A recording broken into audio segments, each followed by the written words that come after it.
This might be a little bit of a hot take, but stay with me. I think that the absence of the gospel message while doing mission trips kind of defeats the purpose of a mission trip. Let me explain why mission trips should be gospel-centered.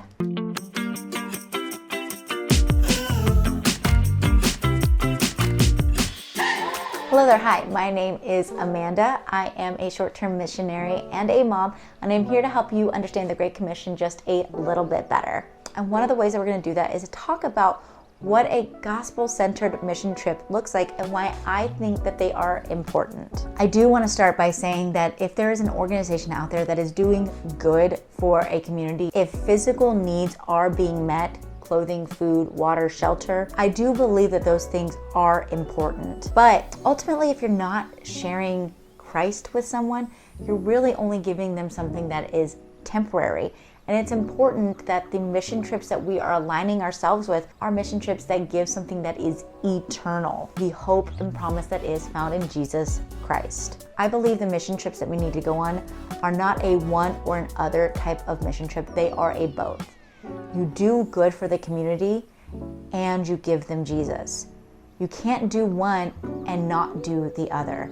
If someone is in desperate need of food and water and you walk up to them and don't offer them any, but instead start telling them about how Jesus is the way and he loves them, they're not going to be able to really receive that message because they need food and they need water. A mission trip that is devoid of the gospel message is kind of like a person living in a dark house. If someone comes over and gives them a couple candles, those candles will light the house for a little bit, but eventually all of that is going to burn up and there will be no more wick left and the candles have burnt out and they're living in darkness again.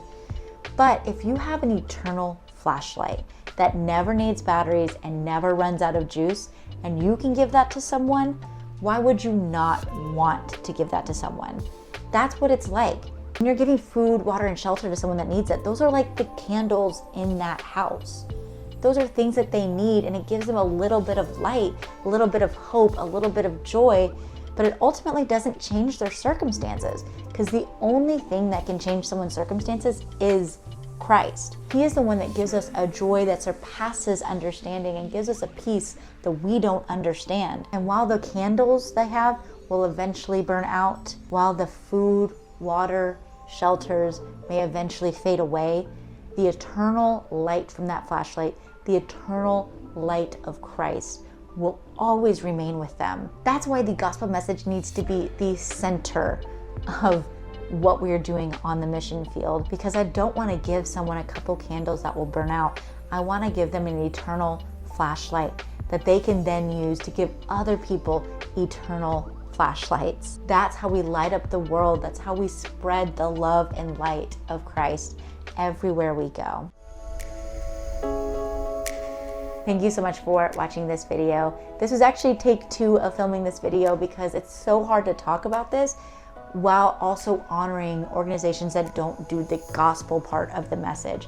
While those things are needed and we do need to be meeting needs, we also need to make sure we're meeting the greatest need that people will have, which is the need for salvation and reconciliation through Jesus. And he's the only one who can do it.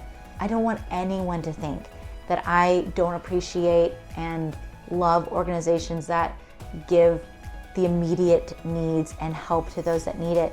We need to be digging wells. We need to be giving food. We need to be reaching and teaching as many people as possible how to better their communities.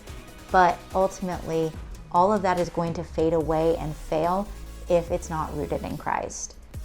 If you have a story about a way that you were able to give someone this eternal flashlight in an interesting way, go ahead and leave that comment in the section down below. I look forward to reading your stories, and I will talk to you all next time. Bye.